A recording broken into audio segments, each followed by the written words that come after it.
On the other side of that door, we have 63. 63 is our straight corridor. So that's just going to take us a little more to the north, but it's going to add a few more doors.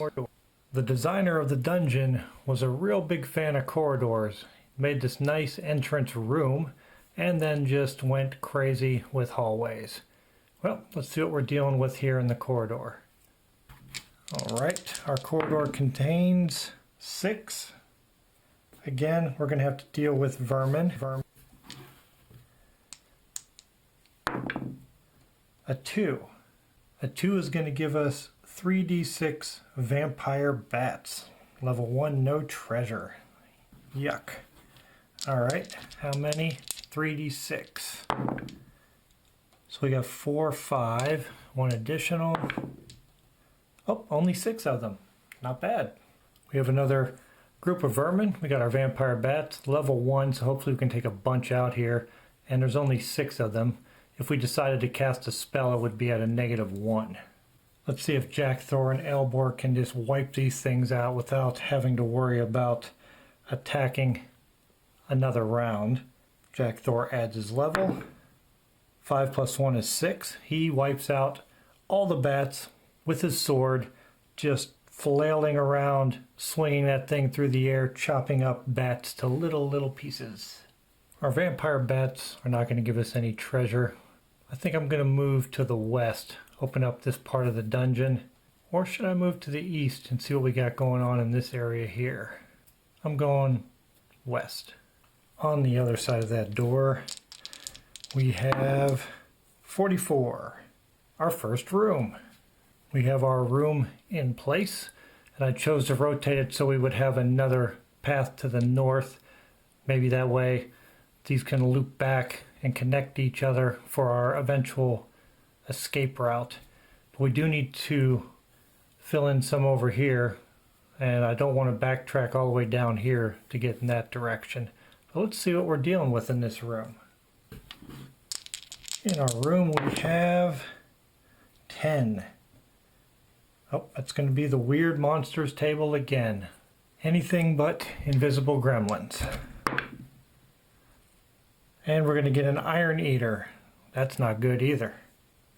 We have our Iron Eater. This would count as a second minion if we're successful here and don't all die. Well, we won't die because it doesn't do damage. It's a level 3. There's only 1 of them, but it has 4 life. And for me, whenever it's a creature that has life, I do the outer part of it and then fill in the circles as I do damage. It gets 3 attacks per round. If the monster hits, the character, like I said, takes no damage, but he's going to lose armor, shield, main weapon, or 3d6 gold pieces in that order. We've already lost weapons on 2 characters, and now we have the potential of losing armor and shield. And again, the Iron Eater is a creature with no treasure, so I'm not doing too well on getting treasure for all the encounters that I'm having.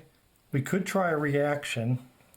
On a 1, the Iron Eater flees. On a 2 to 3, we'd have to do a bribe of 6 gold pieces, and we do have that available. But anything else would be a fight, and it would get to go first if it gets to fight and start destroying some of our equipment. So we will attack. We're in a room, so all 4 of us can get a shot at it. Maybe we'll get lucky and we can do 4 damage before it gets a chance to destroy equipment. The Iron Eater is a level 3. Jack Thor will attack with a +1. Oh, that's a 6. Nice. That's 2 damage. Alright, we're halfway there. The Iron Eater has taken 2 damage and has 2 life remaining. Hopefully we can do at least 1 damage here, because that would take it down below half, and the weird monsters act just like bosses, so they would drop its level by 1 and have it make a morale roll. So Elbor attacks with the mace and fails. Automatic miss. That's going to leave Dothwin the elf to attack with her feet and her fists at a -2, but she can add her level, so she's only fighting at a -1, but still that's not great.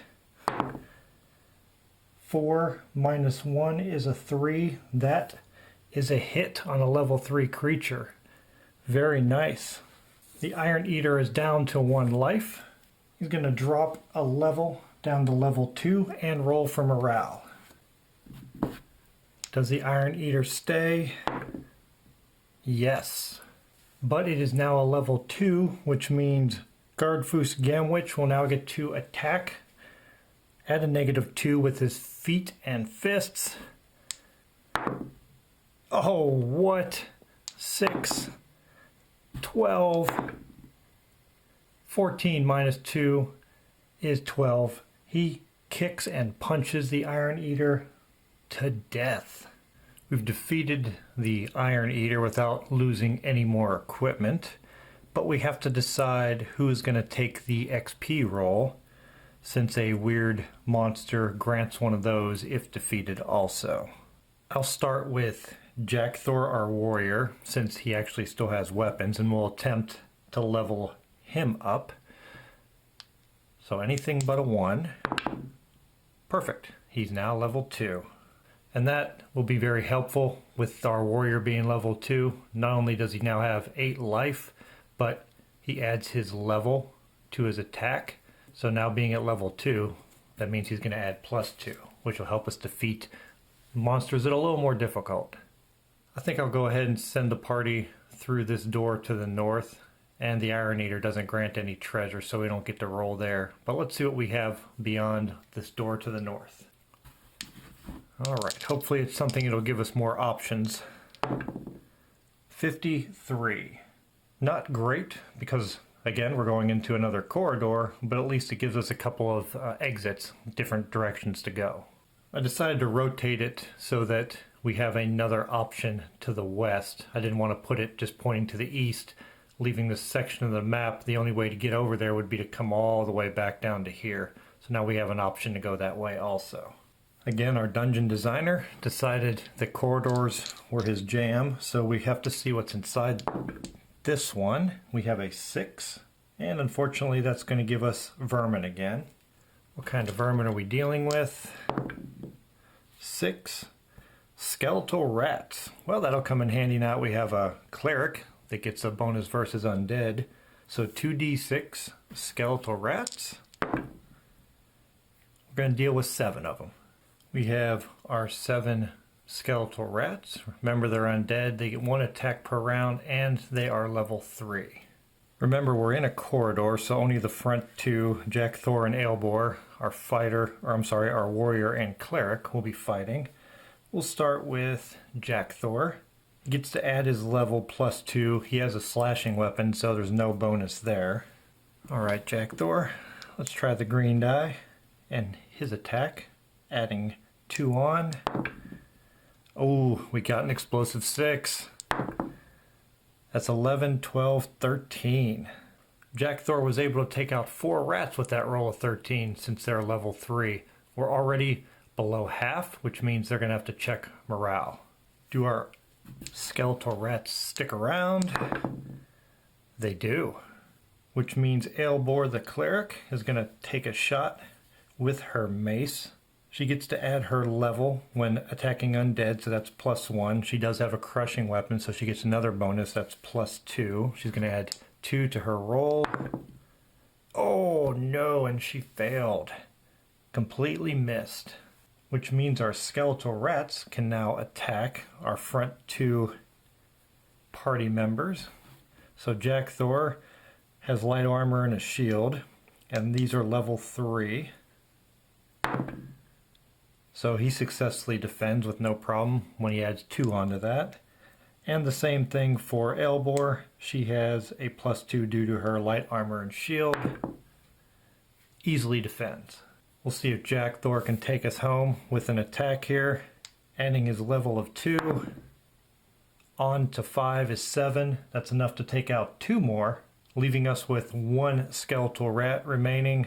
We'll see if Aelbor can make up for her horrible shot. Let's switch dice. Again, she gets a +2. That's a 5. That's enough to take out the remaining skeletal rat, and they are all defeated. Unfortunately for us, they're vermin that have no treasure. We're not doing very good at encountering things that may have weapons to help replenish our two adventurers who are kicking and punching their way through this dungeon. Do we want to head up to the north some more? Because there's still quite a bit of room up there, but maybe it's time to start filling in the stuff to the west. So we're going to head over to the west, and we're in a corridor, so we're going to keep our marching order the same in case we're running into another corridor. Will the trend continue, or are we going to find another room? 43. Hey, we found a room. We have our new, fairly sizable room drawn in. Let's see what we have inside here. 9. Empty. We got a big room and we're empty. So we're definitely going to search. But before we search, we're going to flip that marching order around. In case we get attacked from behind, we'll put Jackthorn Elbow in the back in case a wandering monster attacks. Alright, anything but a 1. 3. Still empty. We'll continue heading to the west. We're getting close to the edge here. And let's see what we have beyond this door from this very large empty room. Alright. This is going to determine the western edge of the middle of the dungeon here. 63. And that is just a long corridor. It's just going to end. Even though it was just a corridor that ended, it did give us 2 doors. We had enough room to get to the 3rd square, and we got a door to the north and a door to the south. I think what I'll do is there's no other exits over here except for this one heading into the western part of this southwestern section of the dungeon. So I think after we leave here, we're going to start heading south. And if we have to backtrack, maybe we'll find our way here. Maybe we can find a way to connect everything down here and continue on. But we have yet another corridor to deal with. 10 is an empty corridor. And I forgot to change my marching order around. So we still have Jackthorn Elbow in the rear, which is fine because we're about to search this corridor. Okay. Oh no, it's -1 in a corridor. We're going to have a wandering monster attack. And it's going to be another weird monster. Running into a lot of them in this dungeon. A 5, giant spider. We have a giant spider to deal with 3 life. It is level 5, which is going to be tough. If it attacks and wounds somebody, they have to save versus a level 3 poison. If they fail, they'll take another wound, and the spider gets 2 attacks per round. So in this case, since it's attacking the rear characters, which are Jackthorn Elbow, we'll roll a die to see if it attacks the same character twice or splits its attacks up. We'll roll 2 6-sided. 1, 2, and 3 is Jackthor. 4, 5, and 6, Elbow. Looks like it's going after the cleric twice. This could be pretty devastating because it is a level 5. And she cannot use her shield from a sneak attack like this, so she only gets to add her light armor, which is a +1. So she's going to have to do really well here. And we need to get higher than its level, so we need a 6. Which means we need to roll at least a 5, because our +1 will get us up to 6. So a 5 or a 6. She did not do it. She's going to take 1 wound. Now she has to save versus a level 3 poison. Oh no, that's 2 wounds. The cleric does have her healing power, and it says in the rulebook that they can use healing at any moment, even during a fight, but they may not attack on the same turn in which they heal. Now I am not allowed to attack right now because this is the attack from the rear, so I don't think it would be fair for me to cast healing before this second attack, since I don't have the option to attack at all anyway. Well, hopefully she can survive. She took 2 wounds, so she's down to 2 life. So she needs to fend off this attack, or if she gets hit, she needs to save versus poison. She's going to take a wound, and now she needs to save versus poison, or this is it. Ooh, It's a level 3 poison and you only have to match it on a save. Wow, that was close. She's down to 1 life. And I think now might be a good time to actually have the elf who's in the rear go first and use her sleep spell and take a shot at putting this thing to sleep and saving us. She does get to add her level to spellcasting rolls, so she gets to add 1 on. And this is a level 5 creature. So in order to be successful, she needs to match it.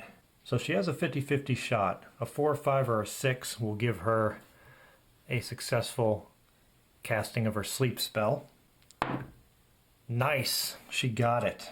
She only gets to use that once per adventure, but it was definitely worth it in this case. Our giant spider has been put to sleep and we stabbed it to death while it was out, which is going to grant a XP roll because it's a weird monster.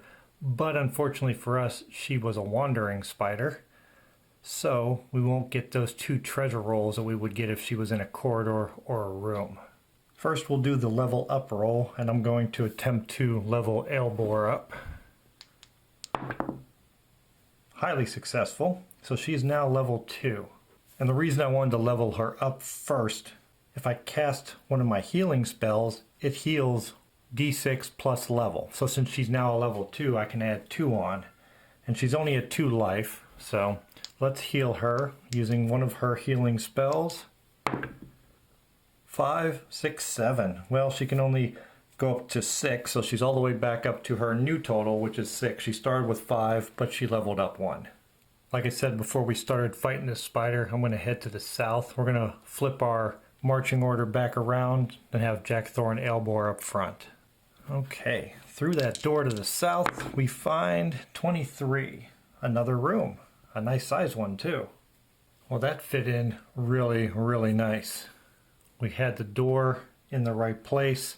We fit it right into that space. And it is taking us further to the south, and so we do have a chance of maybe looping back into this area. But let's see what we have inside this room. Okay, room, let's not be empty for once. 7. Oh, we get some minions, finally. All right, what are we going to be dealing with here? A 1. D6 plus 2 skeletons or D6 zombies. All right, so we'll roll again. 1, 2, and 3, we'll say it's skeletons. So we got skeletons, D6 plus 2. 4 skeletons. Here we have our 4th minion. We have 4 skeletons that are level 3, and we have to remember crushing attacks are plus 1, and we also have our cleric. Skeletons and zombies both always fight to the death, so we're just going to rush in and attack right away. We're in a room, so we have plenty of room, so everyone can get a shot here, but we'll start with Jack Thor, who's been pretty good for us. Gets a plus 2 because he gets to add his level. Oh, he keeps it up. 6, 11, 12, 13. And Jack Thor keeps up his MVP status and just goes crazy. Even though he has a sword, he slices all 4 skeletons to pieces. I have again managed to find some creatures that have no treasure, as skeletons do not. So we're going to take our group and head to the south. Let's see if we can find something to help connect us to the earlier part of the dungeon. 66. That's a pretty big room. We just missed connecting here. So we still have a way to the south here that we might be able to loop back and connect. But we do have a way into this whole area that has no other way in also that we could start exploring, and we might even search and find a secret door somewhere. I know I could have extended this a little bit and then made this all connect together, but I kind of like the idea of some crazy, mad dungeon architect that decided, you know what, I'm not going to connect these two. I'm going to make it so people get completely lost in here. Plus, I like making it difficult on myself, and I love random. So if random doesn't line up perfectly, that's okay with me. But we have a big room to deal with. Let's see what's inside. 7. Hey, another minion. Which minions are we dealing with this time? 6. Some fungi folk. and they actually have treasure. So it's 2d6. Ooh, 10 of them. Big group. It's time to do battle with our 5th group of minions. We have our fungi folk. They're level 3. We are dealing with 10 of them. If anyone gets wounded, they have to save versus a level 3 poison or take another wound. The halfling gets to add his level to that savings throw.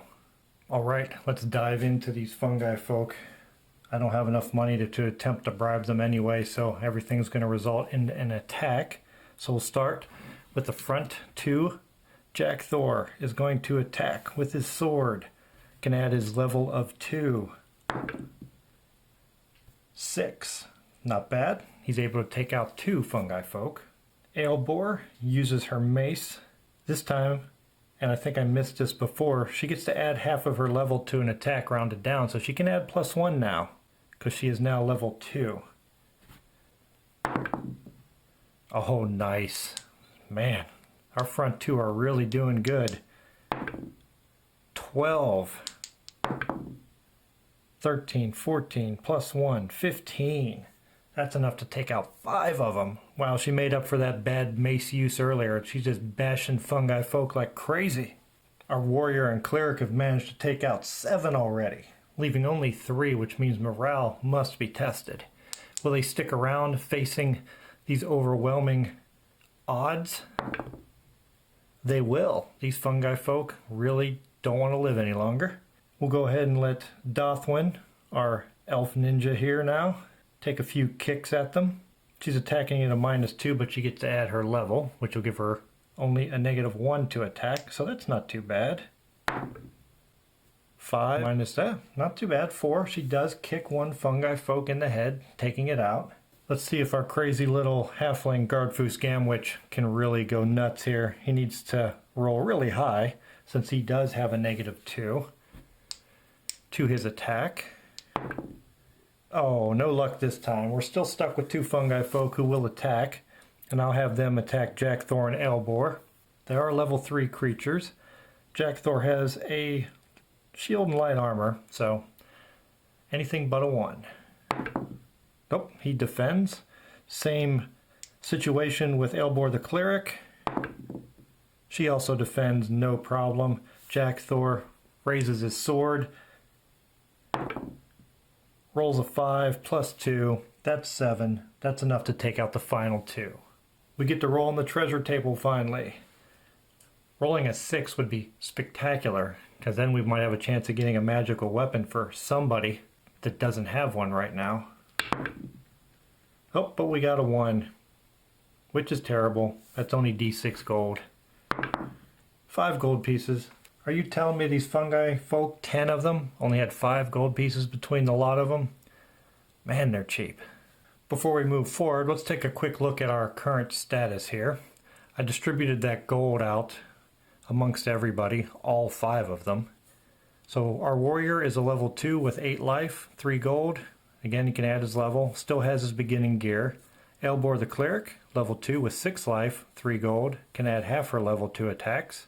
Don't forget, she's our one to go against the undead. She has used one of her healing spells. Still have all 3 blessings and 2 healing spells left. She has our spare lantern. We have Dothwin the elf. Still a level 1, has 5 life. No weapons, so she's still punching and kicking. We do have that bandage in reserve also. And Gardfus Gamwich, our halfling, with 4 gold and 4 life, is still level 1. He does have that luck available if we really need it, and he has a bandage in reserve and is also punching and kicking his way through the remainder of the dungeon, at least for now.